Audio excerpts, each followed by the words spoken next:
Hey everyone, welcome back to my channel. This is Coffee with Katie. I have my Star Wars lightsaber mug. It's heat changing and it's fantastic. Gave you the purple one back here. I also have this amazing Venom ugly sweater that I got from Five Below and it is perfect. I love it. I wish they had made a Spider-Man one to match. I would have them both. I do have a Spider-Man ugly Christmas sweater, but it's not like this. It's like his emblem. I'm a huge Spider-Man fan and have been for a very long time. But enough about that. Today's video is going to be all of the books that I read in December, aka my December reading wrap up. So hopefully you're ready for my rambling opinions about all the books that I read in December. The first book that I read in December was Hunting Prince Dracula by Carrie Maniscalco. This is the second book in the Stalking Jack the Ripper series, following Audrey Rose and Thomas Cresswell as they sleuth across the continents. In this one, you're following Audrey and Thomas as they go to Romania to try to earn their place at this school, which is a prestigious forensic school, so they're trying to earn their spots and only a few students will be chosen. And while they're in Romania, these murders start happening and they start to try to delve into the mystery of Prince Dracula. I did really like this book. It was a lot of fun. I will say that I think I liked the first book in this series more than this one, but I still really loved it. I think this series is just really fun for me. I like the murder mystery elements and I like the dialogue between Audrey and Thomas. Thomas's sass is my favorite. I love it so much. It's so funny and I can find myself laughing out loud sometimes with these books. I would say for this one, the murder mystery aspect was less interesting to me in this book than in the first book. So I think that's kind of why I didn't love it as much, but I still really liked this. I did give this 4 out of 5 stars and it's just kind of fun to go on these adventures with these characters. And excited to see where they go next in Escaping Houdini, but overall, really liked this. It was a great first read in December. Might need to prepare myself for this one. The next one I read was The Color of Dragons by R.A. Salvatore and Erica Lewis. So, this just came out towards the end of 2021, and I was really intrigued about it because it's about dragons, and basically you're in the world of King Arthur, so it's like an Arthurian retelling, but it's not a retelling, it's before the events of King Arthur and before magic really exists. And the premise of this is that you're following the main character Maggie, who suddenly gets magic, which no one has access to magic. Magic does not exist, so she's desperately trying to hide that she has this ability so she's not a target. And she's an apprentice of a sorcerer who also has no real magic. He's just more of like a magician. So she's also trying to hide that she has real magic from him, and she catches the attention of the prince. And then she meets the king's champion, Griffin, whose sole responsibility is to compete in these like tournaments to then slay the Draconis, which are the dragon-esque creatures, and that the two meeting will set off a chain of events that will change the world forever. So premise sounds interesting, right? Dragons, that sounds cool, right? Wrong. I was so disappointed in this book. I didn't care at all. And there were dragons in it. I thought, hearing the premise of this book, I was like, this sounds amazing. This sounds like something I would love. It has dragons, it's kind of Arthurian. I thought I would love it, but this was just so underwhelming, which is shocking to me for it to be underwhelming because I can't even fathom reading a book that has dragons in it and it being underwhelming, but this did it. I know this sounds so mean, and I'm not trying to be mean. I'm just kind of trying to convey how I felt when I was reading it. The story did not grip me at all, and I didn't really care about any of the characters. It's not like I had one character I kind of liked and the rest were whatever. I really didn't care. I didn't care about any of the characters. They could have lived or died, and I wouldn't have really cared. Maybe I cared a little bit about Griffin, but not really. Like, I just didn't care. I just felt like I wasn't invested enough in them.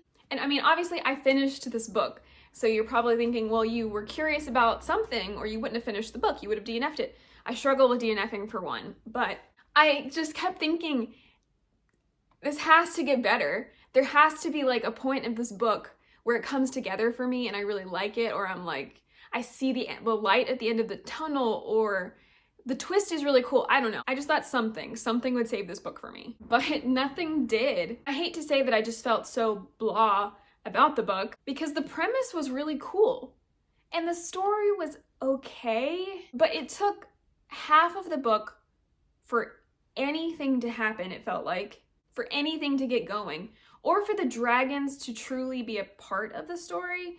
And even then, I feel like their role in the story was minimal. And even after all of that, I still just wasn't invested. And like the villainous characters, they were horrible. They really truly were. But I wasn't that intimidated. I wasn't that afraid. I wasn't that intrigued. It just, nothing about this. I feel like there were parts of it that I should have liked, or that should have scared me, or I should have felt an urgency, or I should have cared. But all of that just kind of fell flat for me. And this makes me feel so bad. But in my opinion, this just wasn't a good book. And I hate saying that because I don't want to say that to these authors that worked really hard on this book, but to me it just wasn't good. And the twist at the end, like the very end of the book, whatever you find out, I was kind of like, yeah, okay, and like I just didn't, it just wasn't enjoyable for me, and I hate that because I had such high hopes for this book, and maybe that's why I thought I was really gonna love it, and I just didn't. And it was just kind of flat. I did give it 2 stars instead of 1 star. I'm not really sure why at the moment. I'm sure I had reasons. But yeah, I will say if you like, I don't even want to say character-driven stories, you might like this, but if you just like medieval fantasy stories with a hint of magic and magical creatures, you might like this. If you like to root for a soldier type character that's trying to figure out what he actually believes, you might enjoy this book, but this just wasn't it for me. Going in a very different direction, the next one that I read in December was Bringing Down the Duke by Evie Dunmore. As you probably know on this channel, this is not my usual read and not my usual genre. However, I had a lot of fun with this book. I really liked it. I get it. I get why people really love it. I get the hype. And this was a series, I've mentioned this on my channel I think before, this was a series that when I first heard about this book, I was like, I'm gonna like that book. Because even though it's not my usual genre and I'm not like a big historical romance fan or even read any historical romance, the premise of this, I just knew. I knew I would like it because you're following a character in a group of women in 1800s England at Oxford during the women's suffrage movement, and they're like fighting for women's rights. That off the top, I was like, yeah, that's gonna be great, mixed in with like this love story. That sounds fun. And it was fun. I liked it. So I knew just knowing the premise that I was going to like this book.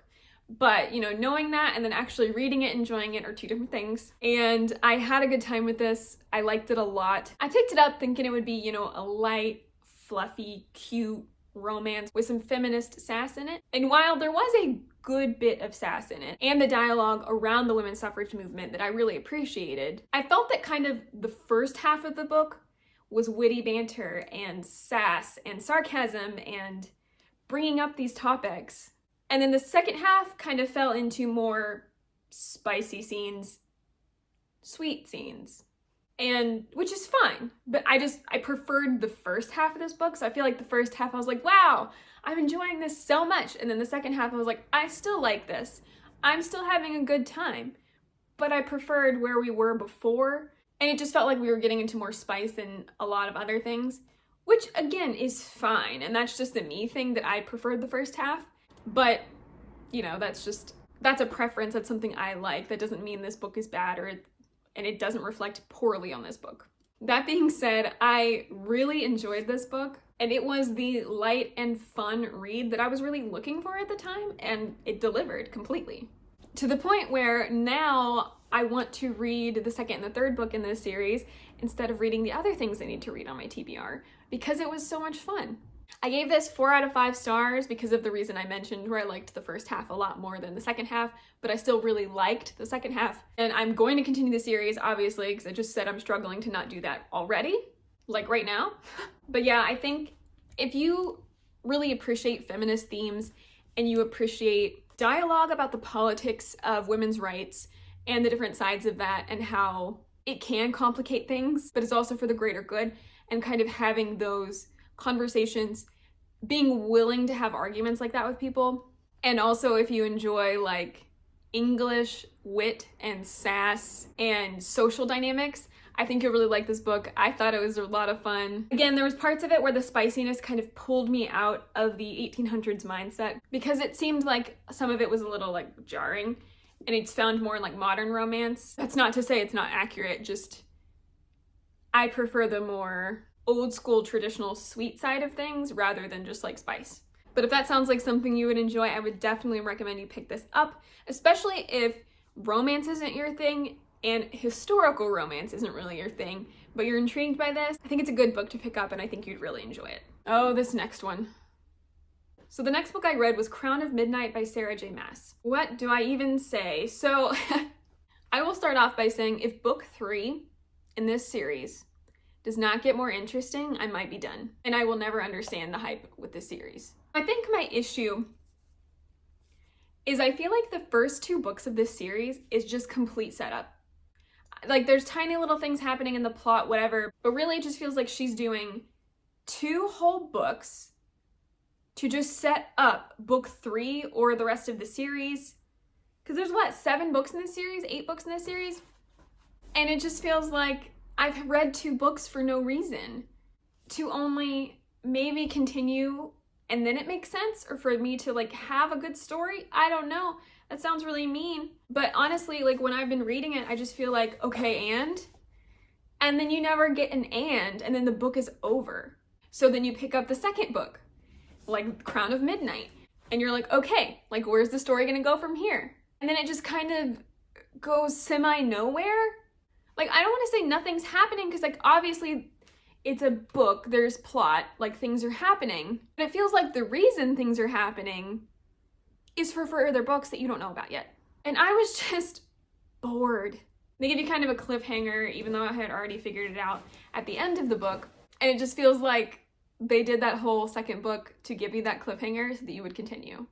So clearly, I'm not a fan of this book, and I wasn't a fan of the first book, but at least the first book had an assassin competition for me to enjoy. I felt like this was very much second book syndrome. I felt like not a lot happened. I gave it 1 star, and honestly, I should probably give 1 stars more often, but I don't. I don't give out a lot of 1-star reviews, and this is one of them. I don't know what I don't get along with these books, but I'm hoping it gets better, because if it doesn't by the next one, I'm not sure I can push through. I just need a resolution or reason. Please tell me, if you've read Throne of Glass series, please tell me it gets better, because if not, I don't know how I will continue. I'm very sorry to the author for what I'm saying, because I know you worked hard on it. I did enjoy your Court of Thorns and Roses series, so you know, it's not just like I bash on you all the time, but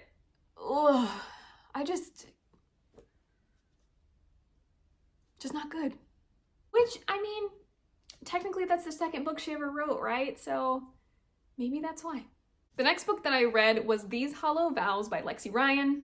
This book was a lot of fun. I really liked it. The premise of this book is that the main character, sister, is taken by the Unseelie Court, and in order to save her sister, she makes a deal with the Unseelie King to go into the Seelie Court to steal these magical artifacts for the king, but in doing so, she will also have to steal the Seelie Prince's heart. So as you can tell, there's like a lot of like betrayal and thievery and things all wrapped up in this, and that made it really interesting and it made it fun. I listened to a good portion of this with John when we were on a road trip, and he also was kind of enjoying it. He thought the world building was really good. I agree that this had some really interesting elements, like the world building. The world building was interesting, and the Fae seemed to be written in more of a trickster light than just like a immortal, amazing being light, and I appreciate that because I've always had the idea in my head that Fae and fairies were more like tricksters and sinister. So I like that they're bringing pieces of that into the way they're writing Fae in this book.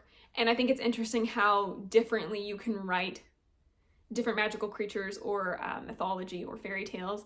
And so I like that. I like that it's different, at least a little different. It makes it have a more sinister elements and kind of wondering what's real, what's not real. And I like trying to figure that stuff out. So that was a lot of fun. It is difficult, which this is not this author's fault. It's not the book's fault. It's difficult not to see similarities between this and A Court of Thorns and Roses series. Just from different things, the way the characters are written, the things going on in the world. it's hard not to like draw those similarities, but it's a different story. It's not the same. And so while I feel like we're tempted to say that this would be like a ripoff or something, it's not. It's a different story altogether.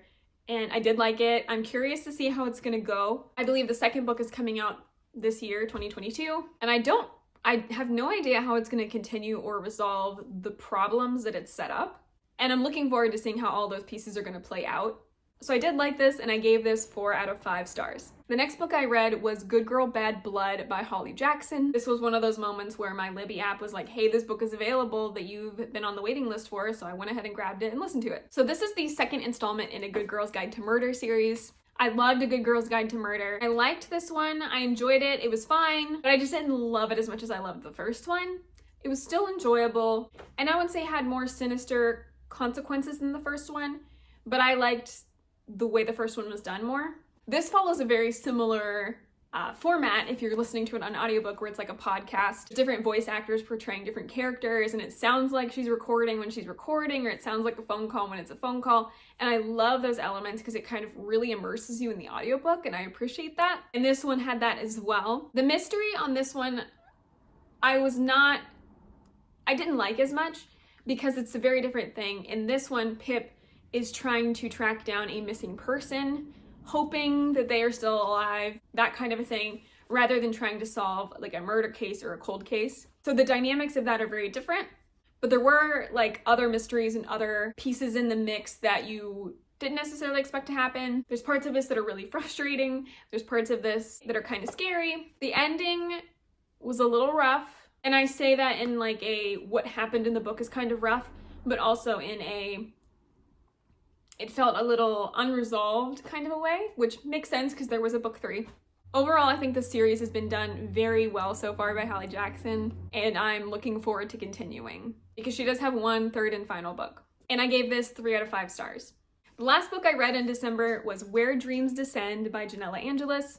And the premise of this book is that you're following the main character, Kalia, who is a magician and she can use magic, and she wants to enter a magician's competition to kind of make a name for herself, because women generally are not allowed to compete because it is dangerous and it's just kind of seen as a social faux pas. So she, as the only female magician, enters the competition, and there are sinister consequences that follow. This book was really enjoyable, and I liked the premise a lot. For some reason, there was just something missing for me. And I can't even necessarily put my finger on what that was or is, but I think it was because I was expecting more explaining of the magic and the different magicians that were involved in the competition, as well as the looming like threat, or the threat that's going around and causing this chaos and these problems. And so I feel like because that wasn't really explained enough or at all, that's what kind of made me feel like something was missing. Maybe it's going to be further explained in book 2, and that was an intentional move on the author's part. Maybe she's kind of keeping you in the dark about why a lot of these things are happening until the duology is wrapped up in book 2. I did just kind of feel like I was left without some answers and truly knowing, I guess, what all could happen, like what the danger truly is, because you're not really told. You're just told that these things are kind of happening. You don't know why, and there's like a mystery involved with the way it's playing out, and these notes that are being left. And one of the characters that she's with in the beginning of the story seems to know a lot more about it, and he thinks it's dangerous but doesn't really elaborate. There's like several mysteries you're trying to figure out. So there's a lot of unanswered questions and a lot of things left unresolved. But if that's resolved in book 2, then maybe it'll be really good. So yeah, overall, I really liked this book, but I'm curious how book 2 is going to play into this. I'm curious how it's all going to be resolved. And overall, I did really like it, and I gave this 3 out of 5 stars because of that missing something, je ne sais quoi. All right, everyone. Well, that is all of the books that I read in December. It was a pretty good reading month, even though I had some highs and lows. And I would love to know what your favorite read of December was and your thoughts on any of these books if you've read them. Well, that's it for me for today's video. Thank you so much for watching. Please like this video if you liked it, subscribe if you want to, and I will see you next time. Stay safe and caffeinated. Bye.